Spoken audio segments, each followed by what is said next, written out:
여러분 안녕하십니까? 계속해서 대구 경북 소식 전해드립니다. 경북 북부 지역에 한파특보가 내려진 가운데 오늘도 강추위가 이어졌습니다. 오늘 낮 최고 기온은 대구 2.5도를 비롯해 구미 1.8, 포항 2, 안동 영하 0.9도 등으로 어제보다 2에서 4도가량 올랐는데 바람이 다소 강하게 불면서 체감 기온은 대부분 영하권이었습니다. 대구 기상대는 내일은 낮 기온이 0에서 6도로 오늘보다 더 오르겠고 토요일 대구 경북 대부분 지역에 눈이 내릴 것으로 예보했습니다. 예상 적설량은 경북 북부 5에서 10cm, 남부 지역은 1에서 5cm가량입니다. 책 한 권 쓴다는 게 여간 힘든 일이 아닌데 요즘 대구 학생들 사이에 책 쓰기 바람이 불고 있습니다. 책 쓰기로 인성과 진학, 두 마리 토끼를 한꺼번에 잡고 있는데 학생 저자가 이미 5만 명 가까이 되고 있습니다. 보도에 조재한 기자입니다. 책 쓰기를 정규 수업으로 가르치는 한 고등학교입니다. 36명 한 반에서 벌써 14명이 책을 출간했습니다. 나이가 들면은 시집 갈 거니까 그런 에피소드를 이야기로 해가지고 설명하는 식으로 썼고요.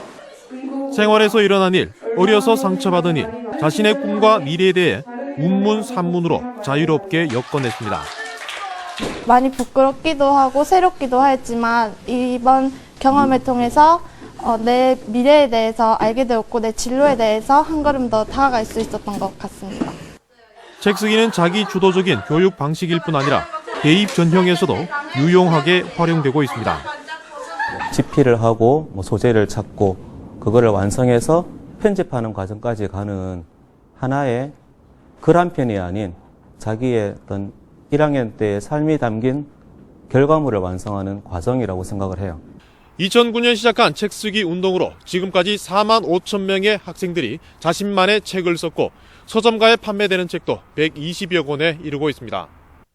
대구에서 시작한 책 쓰기 운동은 전국으로 확산되면서 올해 처음으로 전국 책축제가 대구에서 열립니다. 자신의 미래, 꿈, 이런 것들을 꿈꿀 수 있는 하나의 좋은 계기가 됐고 나아가서 자신의 내면의 상처까지 드러냄으로써 상처 극복의 어떤 큰 역할도. 주입식, 입시 위주 교육으로 대변되는 교육 현실에서 책 쓰기는 학생들에게 스스로 학창 시절을 되돌아보고 미래도 고민하는 소중한 기회로 주목받고 있습니다. MBC 뉴스 조재한입니다. 대구시는 내년 공공근로사업에 총 154억 원을 투입해 연인원 6,500명을 선발합니다. 내년부터는 실무를 통해 취업 경력을 쌓을 수 있도록 하는 디딤돌 일자리 사업을 추진하기로 하고 이 사업 참가자에게는 시 구군 일자리센터 구직 상담과 각종 채용 행사의 참여 기회를 우선 제공하는데 5개 분야 250명을 선발할 계획입니다.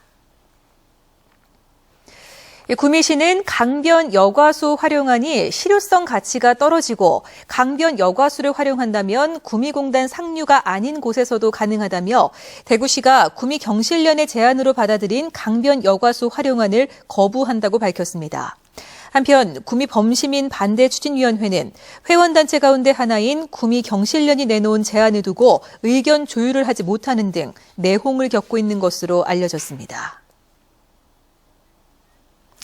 국무조정실에서 구성한 4대강 사업 조사평가위원회가 4대강 16개 보 가운데 9개 보를 조사한 결과 구미보와 달성보 등 6개 보 물바지공에서 물이 새는 파이핑 현상을 확인했습니다.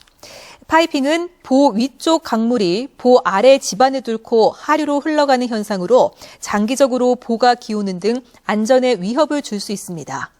환경단체에서는 대형보 설치로 강물이 고이면서 파이핑이 발생하고 녹조 등 생태계에 문제를 일으키고 있다며 보 해체를 통한 원상 회복을 요구하고 있습니다.